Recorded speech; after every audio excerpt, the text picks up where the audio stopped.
Hey everyone, Cohh here, this time with another thoughts video on God of War Ragnarok. I really liked God of War 2018. I thought it was a great new take on the franchise. I enjoyed the combat. I enjoyed the world.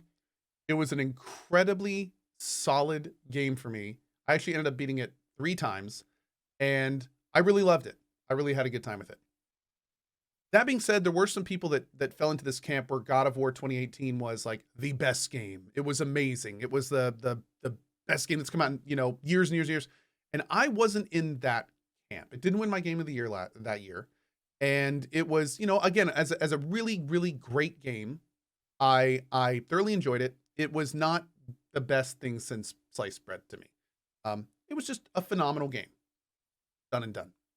So when God of War Ragnarok came around, I was pretty excited. I was looking forward to it. Just kind of like I felt about Horizon. I knew the predecessor was great and I had a lot of fun with it. So I was looking forward to this one as well. We saw some early stuff about it. It looked pretty similar. I kind of felt like I knew my expectations were tempered and I kind of knew what I was going to get out of it. So I really enjoyed it. Or I was going to really enjoy it. I have now finished God of War Ragnarok. We did it on the hardest difficulty. I died 7 times. We did a lot of the side content, but not all of it. I do plan on going back and continuing my playthrough and seeing all the stories and all the side content. And that actually brings me to probably like my biggest key thought about this game. Where I was expecting more of God of War 2018, instead what I got was everything in 2018 but better. And I was not expecting the increase in quality that I received in God of War Ragnarok. I felt that there were more characters that resonated with me. I felt that the dialogue in many ways was more impactful. I loved the developing relationships between the characters. And I have to say that now that I've finished it, I can safely say that not only is it, in my opinion, a big step up from 2018, but it's going to be hard for me not to call this game my game of the year, which I was not expecting, to be honest, at all. The side content is some of the best we've seen since Witcher 3. The cutscenes in this game rivaled pretty much all the major movies I've seen.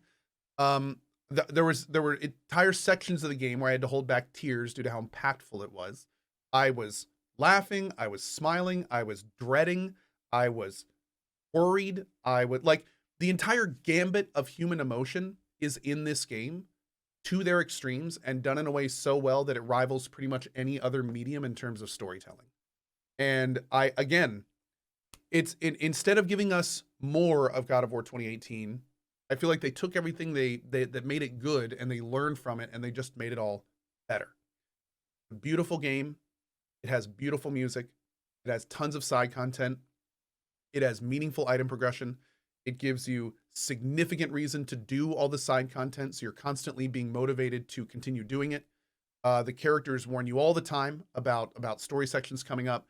The hardest difficulty was a real challenge, and it was really tough, but in only a few cases did I feel that it was like cheap difficulty. Yes, the enemies are super spongy, but I'd say a solid 98+% of my deaths were just because of my own fault. And that's great. That's honestly the best it can be. So I was very pleased with that. I am very impressed with this game. It's been a long time since I've been this impressed with a sequel, but I can safely say that I emphatically recommend God of War Ragnarok to anyone that likes action adventure games.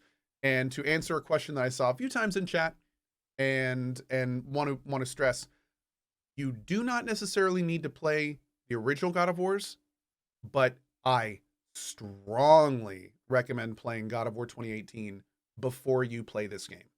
I saw somebody say in chat that they think they were just going to skip 2018 and go right into Ragnarok.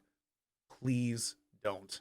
Not only is 2018 a great game, but it is essentially the foundation of the gorgeous house that Ragnarok builds. And I feel like you will definitely be missing out if you don't play 2018 first. So on that note, my whole playthrough is on YouTube. I very much hope you enjoy it. I had a great time with this. Even though this thoughts video is at the end of the main story, I am planning on kind of going back casually and finishing up some of the world completion. I do want to at least finish all the quests, maybe do some of the harder fights, maybe get death number 8. We'll see. But yeah, thank you for watching. Hope you enjoyed it as much as I do, and we will see you next time. Be sure to stop by the channel, twitch.tv/CohhCarnage. We would love to see you. And yeah, of course, also check out the mobile app, cohh.tv/mobile. Thanks. Bye-bye.